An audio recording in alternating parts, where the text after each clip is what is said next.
ಹೀಗೆ ರಾಜ್ಯ ರಾಜಕಾರಣದಲ್ಲಿ ನಡೀತಾ ಇರುವಂತಹದ್ದು ನಾಯಕತ್ವ ಬದಲಾವಣೆಯೋ, ನಾಯಕತ್ವದ ಮುಂದುವರಿಕೆಯೋ, ಸಂಪುಟ ಪುನರ್ರಚನೆಯೋ, ಕೆಪಿಸಿಸಿ ಅಧ್ಯಕ್ಷರ ಬದಲಾವಣೆಯೋ, ಈ ರೀತಿಯಾದ ಅನೇಕ ಪ್ರಶ್ನೆಗಳಿಗೆ ಉತ್ತರ ಹುಡುಕುವಂತಹ ಪ್ರಯತ್ನ.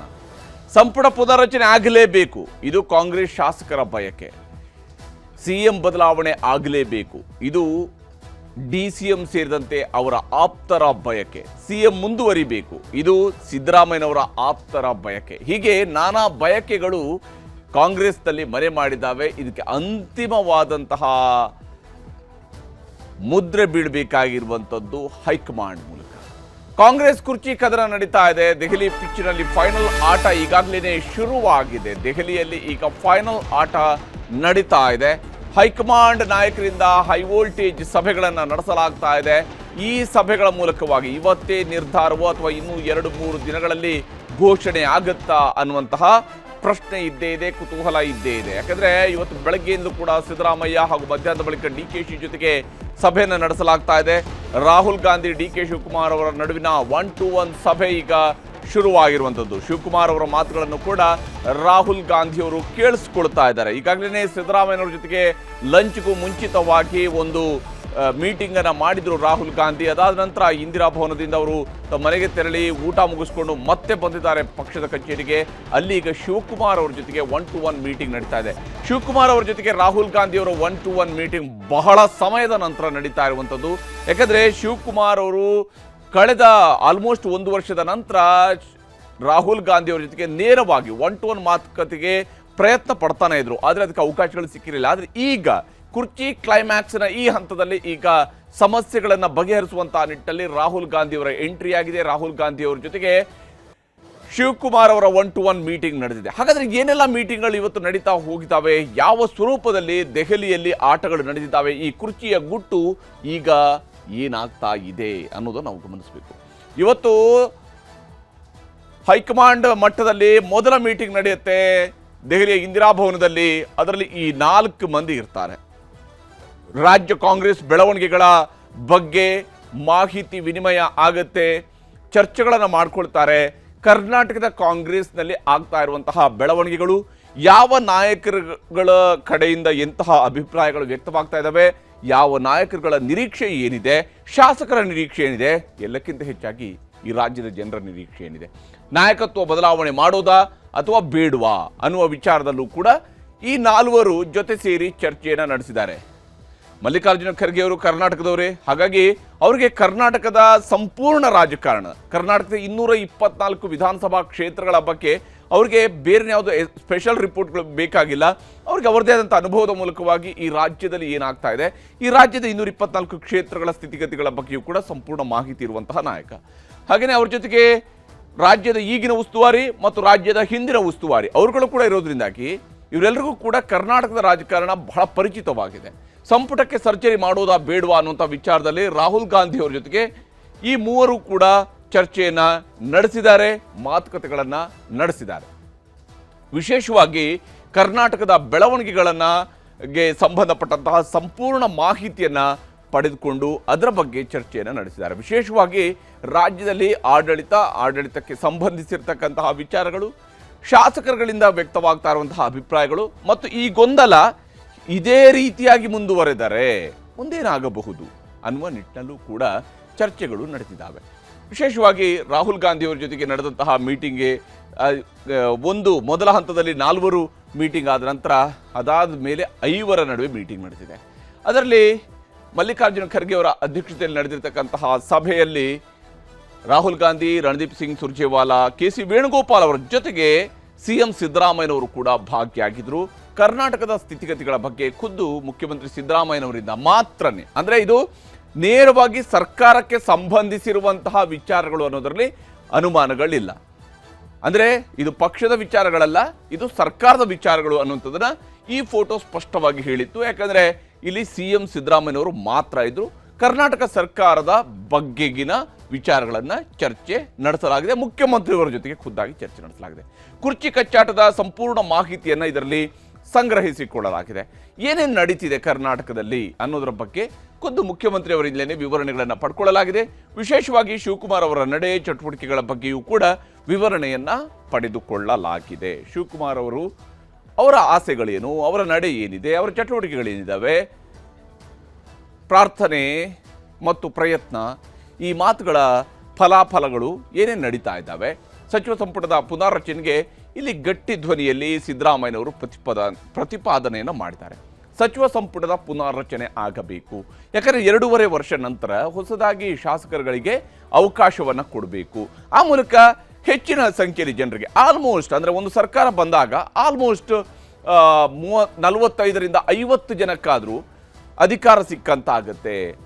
ಆ ರೀತಿಯಲ್ಲಿ ನಾವು ಅಧಿಕಾರದ ಹಂಚಿಕೆಯನ್ನು ಮಾಡಬಹುದು ಅಂತ ಹೇಳಿ CM ಕುರ್ಚಿ ಉಳಿಸಿಕೊಳ್ಳುವಂತಹ ರಣತಂತ್ರವನ್ನು ಹೇಗಿದ್ರು ಕೂಡ ಸಿದ್ದರಾಮಯ್ಯನವರು ಮಾತಾಡಿರ್ತಾರೆ. ಯಾಕಂದರೆ ಅವ್ರ ಜೊತೆಗೆ 4 ಜನರ ಜೊತೆ ಕೂತ್ಕೊಂಡಾಗ ಸಿದ್ದರಾಮಯ್ಯನವರು ಹೈಕಮಾಂಡ್ ಹೇಳಿದಕ್ಕೆಲ್ಲ ನಾನು ಬದ್ಧ, ಸರಿ ನಾನು ನಾಳೆನೇ ಬೇಕಿದ್ರೆ ಸೀಟ್ ಬಿಟ್ಕೊಡೋಕ್ಕೆ ಸಿದ್ಧ ಅಂತೆಲ್ಲ ಹೇಳುವ ಸಾಧ್ಯತೆಗಳಿರೋದಿಲ್ಲ. ಬದಲಿಗೆ ತಾನು ಮುಖ್ಯಮಂತ್ರಿಯಾಗಿ ಇದ್ದುಕೊಂಡು ಮುಂದಿನ 2 ವರ್ಷಗಳಲ್ಲಿ ಪಕ್ಷದ ಸಂಘಟನೆ ಜೊತೆಗೆ ಸರ್ಕಾರದ ಪರ್ಫಾರ್ಮೆನ್ಸ್, ಜನರ ಆಶೋತ್ತರಗಳಿಗೆ ಸ್ಪಂದಿಸುವಂಥದ್ದು, ಈ ವಿಚಾರಗಳಲ್ಲಿ ಕೈಗೊಂಡಿರುವಂತಹ ಕ್ರಮಗಳ ಬಗ್ಗೆ ಸಿದ್ದರಾಮಯ್ಯನವರು ಒಂದಿಷ್ಟು ಮುನ್ನೋಟವನ್ನು ಕೊಡುವಂತಹ ಪ್ರಯತ್ನವನ್ನು ಮಾಡಿರ್ತಾರೆ. ಪುನಾರಚನೆ ಮತ್ತು ಅಹಿಂದದ ಅಸ್ತ್ರವನ್ನು ಕೂಡ ಬಳಕೆ ಮಾಡಿಕೊಂಡಿರ್ತದೆ. ಪುನಾರಚನೆ ಸಿದ್ದರಾಮಯ್ಯನವರ ಮೊದಲ ಆದ್ಯತೆ, ಅಹಿಂದ ಅಸ್ತ್ರ ಸಿದ್ದರಾಮಯ್ಯನವರ ಬೆನ್ನಿಗಿರುವಂತಹ ಅತಿದೊಡ್ಡ ಬತ್ತಳಿಕೆ. ಯಾಕಂದರೆ ಅಹಿಂದ ಮತಗಳು ಒಗ್ಗೂಡಬೇಕು ಅಂತ ಹೇಳಿದ್ರೆ ಅಹಿಂದ ಚಾಂಪಿಯನ್ ಆಗಿರುವಂತಹ ಸಿದ್ದರಾಮಯ್ಯನವರು ಅಧಿಕಾರದ ಗದ್ದುಗೆಯ ಮೇಲ್ಭಾಗದಲ್ಲಿ ಕೂತಿರಬೇಕೇ ಹೊರತು ಅವರನ್ನ ಆ ಮೇಲ್ಭಾಗದಿಂದ ಸರಿಸಿದ್ರೆ ಅಹಿಂದ ಮತಗಳು ಕೈ ತಪ್ಪಬಹುದು ಅನ್ನುವ ಭೀತಿ, ಈ ಭೀತಿಯನ್ನು ಸೃಷ್ಟಿಸುವಂತಹ ರೀತಿ ಇವೆರಡೂ ಕೂಡ ಬಹಳ ಮುಖ್ಯ ರಾಜಕಾರಣದಲ್ಲಿ.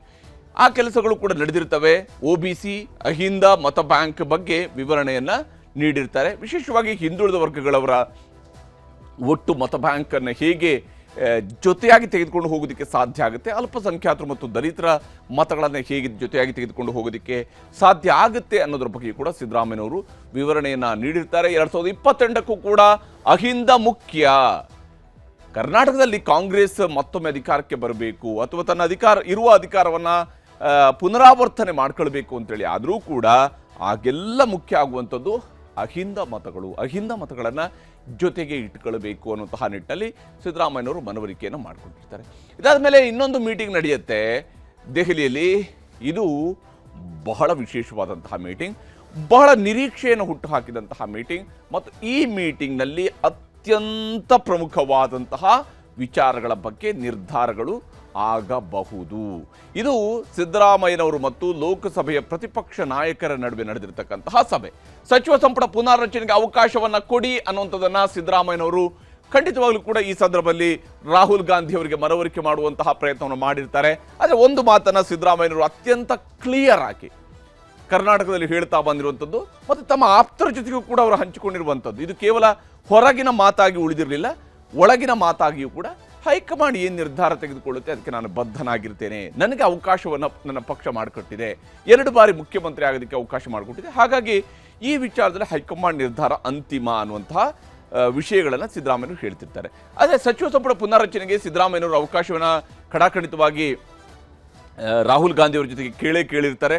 ಆ ಮೂಲಕ ತನ್ನ ಅಧಿಕಾರಾವಧಿಯ ಎಕ್ಸ್ಟೆನ್ಷನ್ ಮತ್ತು ಸಂಪುಟ ಪುನಾರಚನೆ 2 ಜೊತೆಗೆ ಆಗಲಿ, GBA ಮತ್ತು ಪಂಚಾಯತಿ ಎಲೆಕ್ಷನ್ ಗೆಲ್ಲೋದ್ರ ಬಗೆಗಿನ ಸ್ಟ್ರಾಟಜಿಗಳು ಹೇಗಿರಬೇಕು, ನಾವು GBAನ ಗೆಲ್ಲಬೇಕು, ನಾವು ಪಂಚಾಯತಿ ಚುನಾವಣೆಗಳನ್ನು ಗೆಲ್ಲಬೇಕು, ಅದಕ್ಕಾಗಿ ತಾನು ಮಾಡ್ತಾ ಇರುವಂತಹ ಕ್ರಮಗಳು ಏನೇನಿದ್ದಾವೆ, ವಿಶೇಷವಾಗಿ ಈಗಾಗಲೇ ಮಾಡಲಾಗಿರುವಂತಹ ಜಾತಿ ಗಣತಿಯ ರಿಸಲ್ಟ್ ಇನ್ನೂ ಕೂಡ ಸರ್ಕಾರದ ಬಳಿಯಲ್ಲೇ ಇದೆ.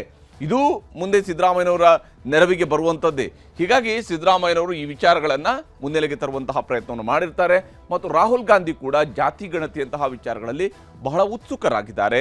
ಸಿದ್ದರಾಮಯ್ಯನವರ ಮಾತುಗಳು ಇಲ್ಲಿ ಬಹಳ ಮುಖ್ಯ ಆಗುತ್ತೆ. ಸರ್ಕಾರ ಮತ್ತು ಸಚಿವರ ಕಾರ್ಯವೈಖರಿಯ ರಿಪೋರ್ಟನ್ನು ಕೂಡ ಈ ಸಂದರ್ಭದಲ್ಲಿ ಸಿದ್ದರಾಮಯ್ಯನವರು ರಾಹುಲ್ ಗಾಂಧಿ ಅವರಿಗೆ ತಲುಪಿಸುವಂತಹ ಪ್ರಯತ್ನವನ್ನು ಮಾಡಿದ್ದಾರೆ ಮತ್ತು ಆ ಮೂಲಕವಾಗಿ ಯಾವೆಲ್ಲ ಸಚಿವರುಗಳನ್ನು ಸಂಪುಟದಿಂದ ಕೈ ಬಿಡಬಹುದು, ಎಷ್ಟು ಮಂದಿಯನ್ನು ಕೈ ಬಿಡಬಹುದು ಅನ್ನೋದರ ಬಗ್ಗೆ ರಾಹುಲ್ ಗಾಂಧಿ ಅವರ ಜೊತೆಗೆ ಚರ್ಚೆಯನ್ನು ನಡೆಸಲಾಗಿದೆ. ಸಚಿವರ ಮೇಲಿನ ಭ್ರಷ್ಟಾಚಾರದ ಆರೋಪಗಳ ಬಗ್ಗೆಯೂ ಕೂಡ ವಿವರಣೆಗಳನ್ನು ಕೊಡುವಂತಹ ಪ್ರಯತ್ನವನ್ನು ಸಿದ್ದರಾಮಯ್ಯನವರು ಮಾಡಿರಬಹುದು. ಆ ಮೂಲಕ ತನ್ನ ಸರ್ಕಾರದಲ್ಲಿ ಹೇಗೆ ಸಚಿವರುಗಳನ್ನು ಬದಲಾವಣೆ ಮಾಡಬೇಕು, ಯಾರನ್ನು ಸೇರಿಸ್ಕೊಳ್ಳೋದಕ್ಕಿರುವಂಥ ಅವಕಾಶಗಳ ಬಗ್ಗೆ ಪೂರ್ತಿ ಡೀಟೇಲ್ಸ್ ಮುಂದೆ ಅವರು ಚರ್ಚೆ ನಡೆಸಬಹುದು. ಆದರೆ ಕನಿಷ್ಠ ಇಷ್ಟು ಪೋಸ್ಟ್ಗಳನ್ನು ನಾವು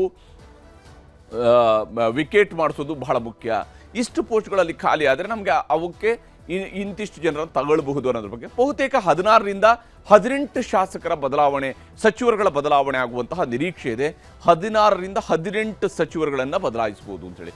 ಗ್ಯಾರಂಟಿಗಳ ಸಕ್ಸಸ್, ಬೈ ಎಲೆಕ್ಷನ್ನ ಗೆಲುವು, ಈ ವಿಚಾರಗಳಲ್ಲೂ ಕೂಡ ಸಿದ್ದರಾಮಯ್ಯನವರು ರಾಹುಲ್ ಗಾಂಧಿ ಅವರಿಗೆ ವಿವರಣೆಯನ್ನ ಕೊಟ್ಟಿರ್ತಾರೆ. ಆ ಮೂಲಕ ತನ್ನ ನೇತೃತ್ವದಲ್ಲಿ ಹೇಗೆಲ್ಲ ಸರ್ಕಾರ ಕೆಲಸ ಮಾಡ್ತಾ ಇದೆ, ಗ್ಯಾರಂಟಿಗಳನ್ನ ಹೇಗೆ ನಾವು ಯಶಸ್ವಿಯಾಗಿ ಇಂಪ್ಲಿಮೆಂಟ್ ಮಾಡೋದಕ್ಕೆ ಸಾಧ್ಯ ಆಗಿದೆ, ಈ ವಿಚಾರಗಳನ್ನು ತಿಳಿಸುವಂತಹ ಪ್ರಯತ್ನವನ್ನು ಸಿದ್ದರಾಮಯ್ಯನವರು ಮಾಡಿದ್ದಾರೆ. ನಾಯಕತ್ವ ಗೊಂದಲದಿಂದ ಆಗಿರುವಂತಹ ಡ್ಯಾಮೇಜ್ ಅನ್ನು, ಯಾಕಂದ್ರೆ ಕಳೆದ 1.5 ವರ್ಷದಿಂದ, 1 ವರ್ಷನೂ ಅಲ್ಲ, 1.5 ವರ್ಷದಿಂದ, ಕನಿಷ್ಠ 1.5 ವರ್ಷದಿಂದ ಬಹುತೇಕ ಸಿದ್ದರಾಮಯ್ಯನವರು ಯಾವುದೇ ಜಿಲ್ಲೆಗೆ ಹೋಗಲಿ, ಕರ್ನಾಟಕದ ಯಾವುದೇ ಜಿಲ್ಲೆಗೆ ಹೋಗಲಿ ಅಥವಾ ಯಾವುದೇ ತಾಲೂಕಿಗೆ ಹೋಗಲಿ, ಅಲ್ಲಿ ಅವ್ರನ್ನ ಎದುರಾಗ್ತಾ ಇರುವಂತಹ ಮೊದಲ ಪ್ರಶ್ನೆನೇ, ಸರ್ ನೀವು ಮುಖ್ಯಮಂತ್ರಿಯಾಗಿ 5 ವರ್ಷ ಕಂಪ್ಲೀಟ್ ಮಾಡ್ತೀರಾ ಅನ್ನುವಂಥ ಪ್ರಶ್ನೆ. ಬಹುಶಃ ಇದೊಂದು ಪ್ರಶ್ನೆಗೆ ಅವರು ಕೊಟ್ಟಿರುವಷ್ಟು ಉತ್ತರವನ್ನು ಬೇರೆನ್ಯಾರು ಕೂಡ ಕೊಟ್ಟಿಲ್ಲ.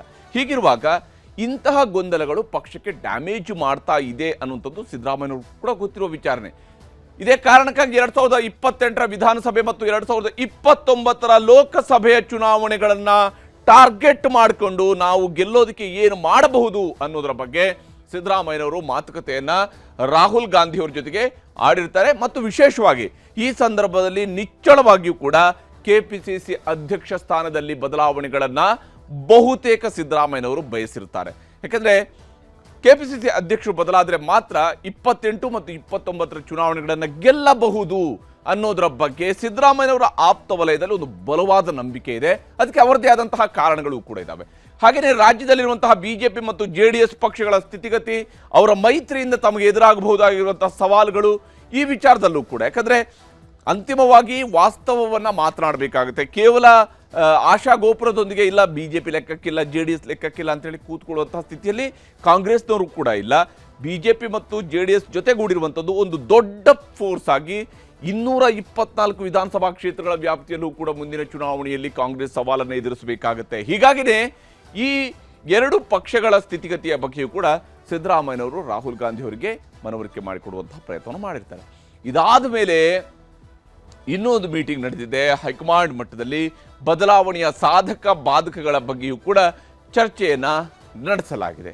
ಬದಲಾವಣೆಯ ಸಾಧಕ ಬಾಧಕಗಳ ಬಗ್ಗೆ ಚರ್ಚೆ ನಡೆಸಲಾಗಿದೆ. ಇದರಲ್ಲಿ ರಾಹುಲ್ ಗಾಂಧಿ ಅವರು ಇರಲಿಲ್ಲ, ಬದಲಿಗೆ ಈ 3 ನಾಯಕರುಗಳ ಜೊತೆಗೆ ಸಿದ್ದರಾಮಯ್ಯನವರು ಚರ್ಚೆಯನ್ನು ನಡೆಸಿದ್ದಾರೆ. ಯಥಾಸ್ಥಿತಿಯನ್ನು ಮುಂದುವರಿಸುವಂಥದ್ದಾ, ಬದಲಾಯಿಸುವುದಾ, ಈ ವಿಚಾರಗಳಿಗೆ ಸಂಬಂಧಪಟ್ಟಂತೆ ಇರುವಂತಹ ಅಭಿಪ್ರಾಯಗಳನ್ನು ಸಂಗ್ರಹಿಸುವಂತಹ ಪ್ರಯತ್ನ ಈ ಸಭೆಯಲ್ಲಿ 4ನೇ ಮೀಟಿಂಗ್ನಲ್ಲಿ ನಡೆಸಲಾಗಿದೆ.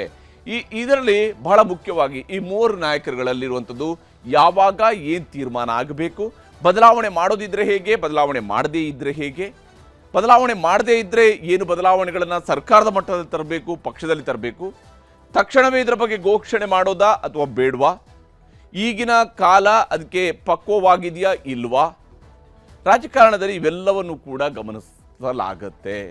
ಸಿದ್ದರಾಮಯ್ಯನವರಿಗೆ ಬಹಳ ವಿಶ್ವಾಸದಲ್ಲಿದ್ದಾರೆ, ತಾನು ತನ್ನ ಸ್ಥಾನದಲ್ಲಿ ಮುಂದುವರಿತೀನಿ ಅನ್ನೋದ್ರ ಬಗ್ಗೆ. ಮುಖ್ಯಮಂತ್ರಿಯಾಗಿ, ಕರ್ನಾಟಕದ ಮುಖ್ಯಮಂತ್ರಿಯಾಗಿ ಮುಂದುವರಿಯೋದ್ರ ಬಗ್ಗೆ ಸಿದ್ದರಾಮಯ್ಯನವರಲ್ಲಿ ಯಾವುದೇ ಅನುಮಾನಗಳು ಉಳಿದಿಲ್ಲ. ಹಾಗಾಗಿ ಅವರು ಆ ವಿಶ್ವಾಸದಲ್ಲಿ ಅದಕ್ಕೆ ಪೂರಕವಾದಂತಹ ಅಜೆಂಡಾವನ್ನು ರೆಡಿ ಮಾಡಿಕೊಂಡೇ ಹೈಕಮಾಂಡ್ ಜೊತೆಗೆ ಚರ್ಚೆಗೆ ಹೋಗಿದ್ದಾರೆ, ಅಲ್ಲಿ ಚರ್ಚೆಯನ್ನು ನಡೆಸ್ತಾ ಇದ್ದಾರೆ.